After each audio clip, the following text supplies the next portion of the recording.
నమస్కారం. ఈటీవీ 2 తీర్థయాత్ర కార్యక్రమానికి స్వాగతం. భక్త సులభుడైన శివుడు నిష్కల్మష హృదయుడు. శివ అనే 2 అక్షరాల్లో శక్తి, ఐశ్వర్యం, అమృతత్వం దాగి ఉన్నాయి. అలాంటి పరమేశ్వరుడు లింగాకృతిగా ఏకీకృత రూపంగా ప్రకటితమవుతున్న వివిధ నామధేయాలతో అలరారుతున్నాడు. అడిగిన వారికి లేదనకుండా అన్నీ ప్రసాదించే ఆ స్వామి ధర్మం 4 పాదాల నడిచే చోట కొలువై ఉంటాడు. భోళా శంకరుడిగా, మహాకాల రుద్రుడిగా పూజలందుకుంటున్న ఆ స్వామి కొలువైన మరో క్షేత్రం మొగిలి. చిత్తూరు జిల్లా బంగారుపాళ్యం మండలంలో ఉన్న ఈ దివ్యక్షేత్రంలో శ్రీ మొగిలీశ్వర స్వామిగా పరమేశ్వరుడు కొలువై భక్తుల పూజలందుకుంటున్నాడు. ఆ మహిమాన్విత దివ్యాలయ విశేషాలను నేటి తీర్థయాత్రలో వీక్షిద్దాం.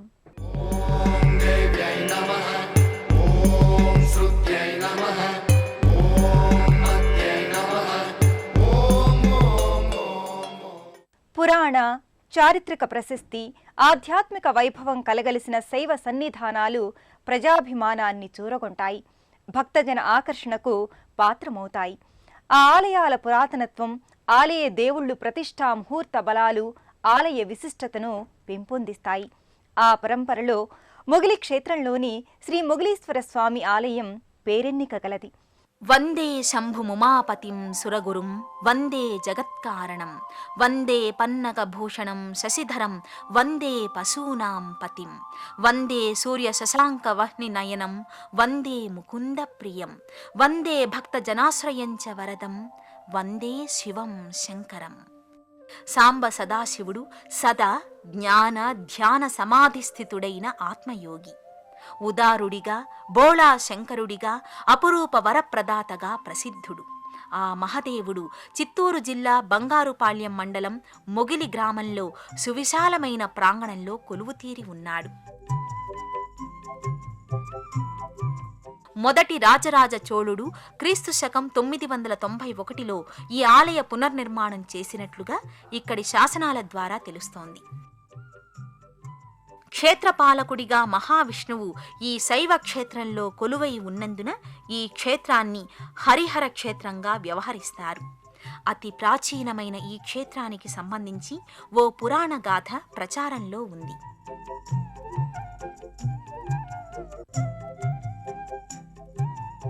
పూర్వం సృష్టికర్తయైన బ్రహ్మదేవునికి, స్థితికర్తయైన మహావిష్ణువుకి ఇద్దరిలో సమర్థుడు ఎవరు అనే వాదన మొదలయ్యింది. ఇరువురు పరమేశ్వరుణ్ణి ఆశ్రయించగా ఆ పరమేశ్వరుడు ఇరువురిని పరీక్షించదలచి ఓ అద్భుత లింగాన్ని వారిరువురి మధ్య ఆవిర్భవింపచేసి ఈ లింగం యొక్క తుది మొదలు ఎవరైతే తెలుసుకుని రాగలరో వారే అధికులు అని తెలుపుతాడు. ఈ పరీక్షలో మహావిష్ణువు ఓటమిని అంగీకరించి వెనుతిరిగి వెళ్ళగా బ్రహ్మదేవుడు మాత్రం లింగం తుది మొదలు చూశానని దీనికి సాక్షిగా మొగిలి పువ్వుచే అబద్ధం చెప్పిస్తాడు. ఈ విషయం తెలుసుకున్న ముక్కంటి బ్రహ్మదేవునికి, మొగిలి పువ్వుకు శాపాన్నిస్తాడు. భూలోకంలో బ్రహ్మదేవునికి పూజలు జరగవని, మొగిలి పువ్వు పూజకు పనికిరాదని శపిస్తాడు. ఆ మొగిలి పువ్వు పరమేశ్వరుణ్ణి పలు విధాలుగా ప్రార్థించి తను చేసిన తప్పును క్షమించి శాప నివృత్తి చేయమని వేడుకుంటుంది. పరమేశ్వరుడు నీ పేరు మీదుగా నేను స్వయంభువుగా మొగిలీశ్వర స్వామిగా పూజలందుకుంటాను అని వరాన్ని అందిస్తాడు. అలా మొగిలి పొదలలో ఆ శివలింగం కప్పబడి ఎవరికీ కనబడకుండా కొన్నేళ్లు గడిచిపోయాయి. ఈ మొగిలివారిపల్లె అనే గ్రామంలో చాలా బీదవారైన దంపతులు నివసిస్తూ ఉండేవారు.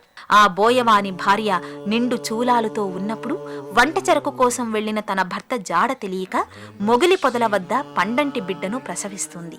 మొగిలి పొదల వద్ద జన్మించినందున ఆ శిశువుని మొగిలప్పగా ఆ తల్లిదండ్రులు పిలవసాగారు.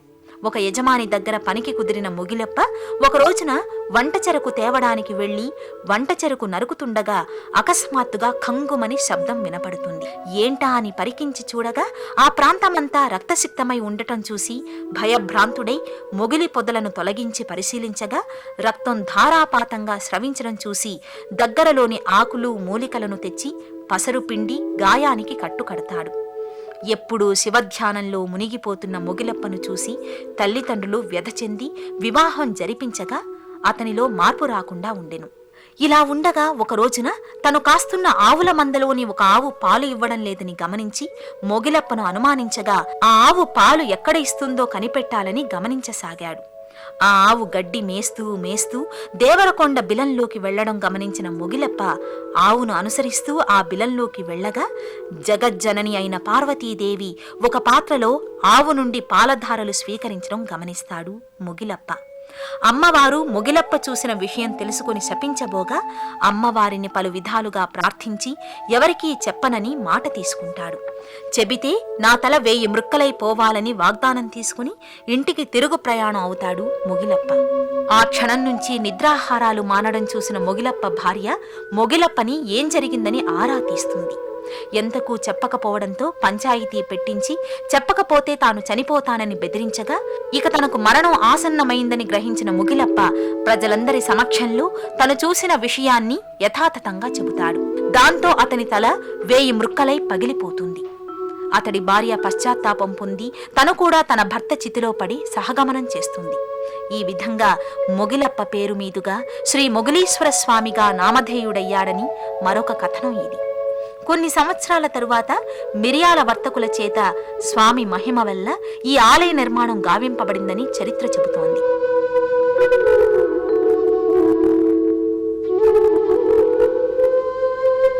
అపూర్వమైన ఆధ్యాత్మిక పెన్నిధిగా, మహాదేవుని మహిమాన్విత సన్నిధిగా ఈ ఆలయం అలరారుతోంది. పురాణాలలో వర్ణించిన ఓ వృత్తాంతం ప్రకారం శివుడు విగ్రహారాధనకు అనర్హుడు. అందుకే కదా ఎక్కడైనా శివుడు లింగరూపాన మాత్రమే పూజనీయుడవుతున్నాడు. ఆ రీతిలో లింగరూప దర్శనమిస్తున్న ఈ మొగిలీశ్వరుణ్ణి ఆలయ ప్రధాన మందిరంలో చూసి తరిద్దాం. గర్భాలయంలో స్వామి మహా తేజో విరాజితంగా, అఖండంగా, అమేయంగా, అతులితానంద భరితంగా, సప్తఫణి పరివేష్టితుడై సుందరంగా కనిపిస్తుంటాడు. పుష్పహారాల మధ్య సుశోభితంగా, ముగ్ధ మనోహరంగా దృశ్యమానమవుతాడు.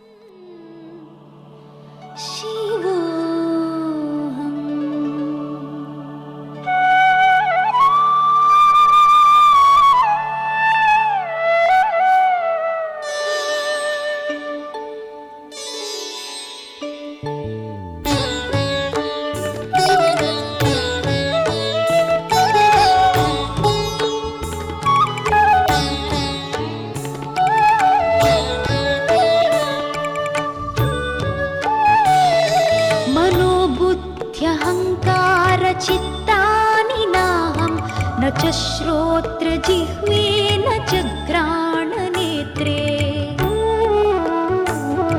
न च व्योमभूमिर्न तेजो न वायुः चिदानन्दरूप शिवोऽहं शिवोऽहं चिदानन्दरूप शिवोऽहं शिवोऽहं शिवोऽहं शिवोऽहं शिवोऽहं शिवोऽहं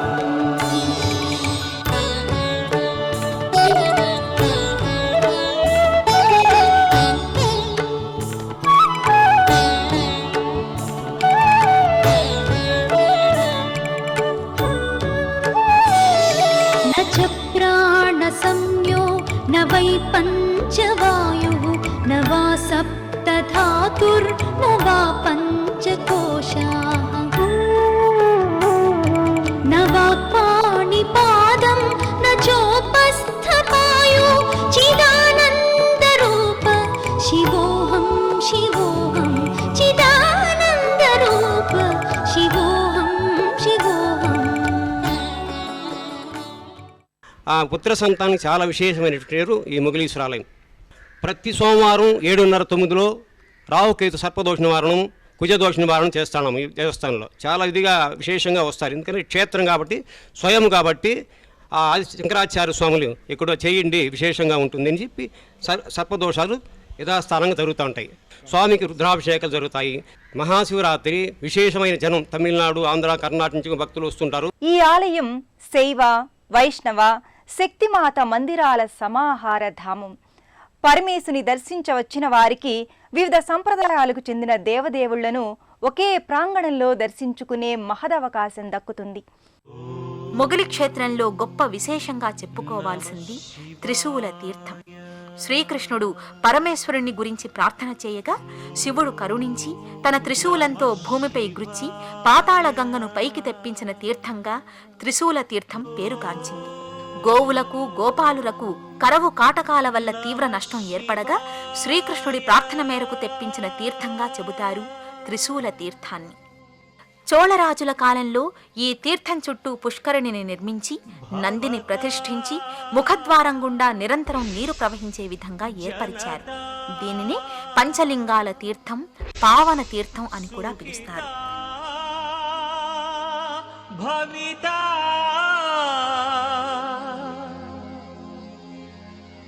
నిజబోధ విచారణ చారుమతే కలయేశ్వర జీవ వివేకవిదం భవశంకర దేశిక మే శరణం భవశంకర దేశిక మే శరణం.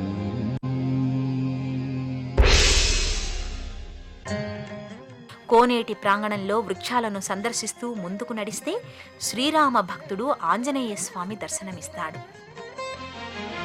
దేవరాజ సేవ్యమాన పావనాంఘ్రి పంకజం వ్యాలయజ్ఞ సూత్రమిందు శేఖరం కృపాకర. ఈ ఆలయ ప్రాంగణంలోనే శ్రీ కైవారం తాత నారాయణదాసు మందిరం ఉంది. 200 సంవత్సరాల క్రితం నారాయణదాసు అనే గాజుల వ్యాపారి ఈ ప్రాంతంలో తిరుగుతూ వ్యాపారం చేస్తూ ఉండగా మొగలీశ్వరుని సందర్శనం వల్ల సిద్ధి పొంది కర్ణాటకలోని కైవారంలో కైవల్యం చెందాడు.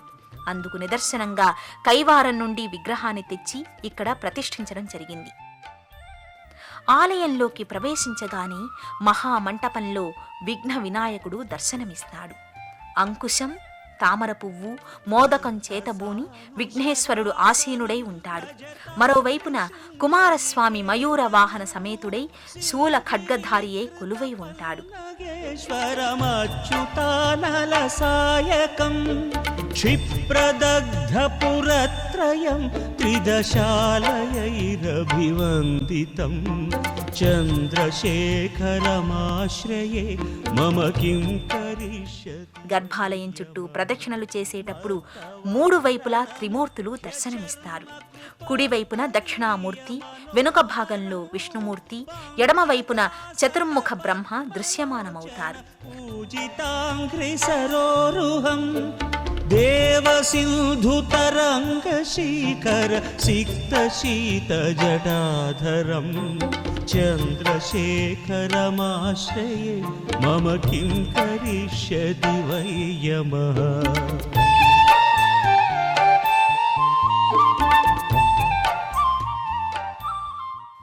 గర్భాలయం వెనుక నైరుతి భాగంలో కుళోత్తుంగ చోళుడు ప్రతిష్ఠించినట్లుగా చెప్పే లింగాన్ని మల్లేశ్వర లింగం, రామలింగేశ్వర లింగంగా వ్యవహరిస్తారు. ప్రక్కనే ఆనాటి సంప్రదాయ వస్త్రధారణలో ఉన్న మొగిలప్ప, మొగిలమ్మ విగ్రహాలు కనిపిస్తాయి. ఇక్కడే సమీపాన సప్త మాతృకలు దర్శనమిస్తారు. బ్రాహ్మి, మహేశ్వరి, కౌమారి, వైష్ణవి, వారాహి, ఇంద్రాణి, చాముండి అనే ఈ సప్తమాతృకలు వివిధ అలంకారాలలో కొలువు తీరి కనిపిస్తుంటారు. మదనాంతకం చంద్రశేఖరమాశ్రయే మమ కిం కరిష్యతి వై యమః. పంచపాదవ పుష్పగంధ పదాంబుజద్వయ శోభితం ఫాలలోచన జాత. వీరి ప్రక్కన దక్షయజ్ఞ విధ్వంసకుడు వీరభద్రుడు విల్లంబులు, కత్తి, డాలు ధరించి వీరావేశ రూపంలో కనిపిస్తాడు. ఈ ఆలయం శైవ, వైష్ణవ, శక్తిమాత మందిరాల సమాహార ధామం. కామాక్షి అమ్మవార్లను కనులారా దర్శించుకున్నవారు నిత్య పూజాది కైంకర్యాల్ని సమర్పిస్తారు. మొగలీశ్వర స్వామి గర్భాలయానికి ఎడమవైపు భాగంలో శ్రీ కామాక్షీదేవి మందిరం ఉన్నది. అంకుశ పాశధారి అయి అభయ వరద ముద్రలతో ఉన్న అమ్మవారి రూపాన్ని దర్శించుకుంటారు భక్తులు.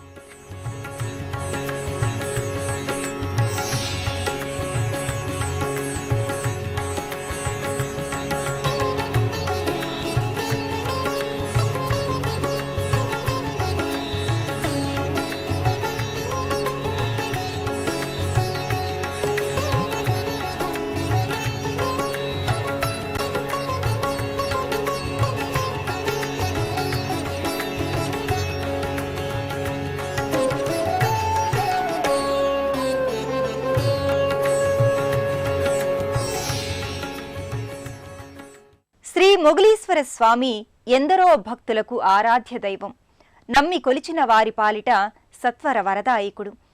ఎందరో భక్తులు నిత్యం ఈ ఆలయానికి వచ్చి స్వామి అనుగ్రహానికి, అమ్మవారి కృపకు పాత్రులవుతున్నారు. కామాక్షీదేవి గుడి ప్రక్కనే ఉత్సవమూర్తుల మందిరం ఉంది. మహాశివరాత్రి సందర్భంగా బ్రహ్మోత్సవాలలో ఈ ఉత్సవమూర్తులకు అలంకారం చేసి వివిధ వాహనాలపై ఊరేగించి ఘనంగా ఉత్సవాలు నిర్వహిస్తారు.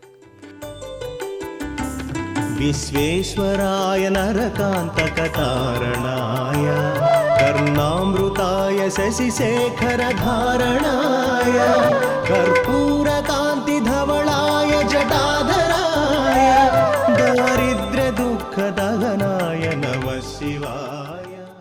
ఈ మందిరానికి మరోవైపు అభయస్వరూపిణి దుర్గాదేవి దర్శనమిస్తుంది. మహిషాసురమర్దిని అవతారంలో శంఖ చక్రాలతో త్రిశూలాన్ని పూని ఉగ్రరూపంలో కొలువై ఉంటుంది దుర్గాదేవి. గంగాధరాయ గజరాజ విమర్దనాయ దారిద్ర్య దుఃఖదహనాయ. ఇక్కడ సర్పదోష పూజలు చేయించుకున్న వారికి సకల దోషాలు తొలగిపోతాయని భక్తుల విశ్వాసం. ఇవి మాత్రమే కాకుండా మత్స్య, కూర్మ, వరాహ రూపాలు కూడా ఇక్కడ దర్శనమిస్తాయి. పుత్ర సంతానం లేనివారు స్వామి గర్భాలయం చుట్టూ 11 ప్రదక్షిణలు చేస్తే సంతానాన్ని పొందగలరు. ప్రతి సోమవారం ఉదయం 7:30 నుండి 9 గంటల వరకు సర్పదోష నివారణ పూజ జరుగుతుంది. చిత్తూరు జిల్లాలో తిరుమల తర్వాత పేరు పొందిన ప్రసిద్ధిగాంచిన మొగలీశ్వర స్వామి శ్రీ కామాక్షమ్మ సమేతం కలిసినారు ఇక్కడే. ఇది దక్షిణ కాశీలో పేరొందినది. కామాక్షమ్మ శ్రీ మొగలీశ్వర స్వామి సమేతంగా ఇక్కడ జన్మించిన వారు. సుదీర్ఘ చరిత్ర ఉన్నది ఈ దేవస్థానానికి. ఇక్కడి ప్రజలు కాక ఎక్కడి నుంచో మహారాష్ట్ర, గుజరాత్ నుంచి కూడా ఇక్కడికి వస్తారు, పక్క రాష్ట్రాల నుంచి కూడా. ఈ క్షేత్రానికి చేరుకోవడానికి అనేక బస్సు సౌకర్యాలు ఉన్నాయి. చెన్నై, బెంగళూరు జాతీయ రహదారిలో ఉన్న ఈ క్షేత్రానికి చిత్తూరు నుండి 30 కిలోమీటర్ల ప్రయాణం లేదా పలమనేరు నుండి 10 కిలోమీటర్ల ప్రయాణం చేసి శ్రీ మొగలీశ్వర స్వామి క్షేత్రానికి చేరుకోవచ్చు. విశేషమైన పౌరాణిక ప్రాశస్త్యాలతో, చారిత్రక నేపథ్యంతో ముడిపడి ఉన్న ఈ పురాతన విశిష్ట ఆలయ దర్శనం తీర్థయాత్రికులకు ఆత్మికానందాన్నిస్తుందని భావిద్దాం. ఈ ఆలయ ప్రధాన దైవం శ్రీ మొగలీశ్వర స్వామివారి కరుణ అక్షింతల్లా, కటాక్షం, విభూతిలా మనందరికీ దక్కాలని కోరుకుందాం. మరో తీర్థయాత్రలో మళ్ళీ కలుసుకుందాం. అంతవరకు సెలవు. నమస్కారం.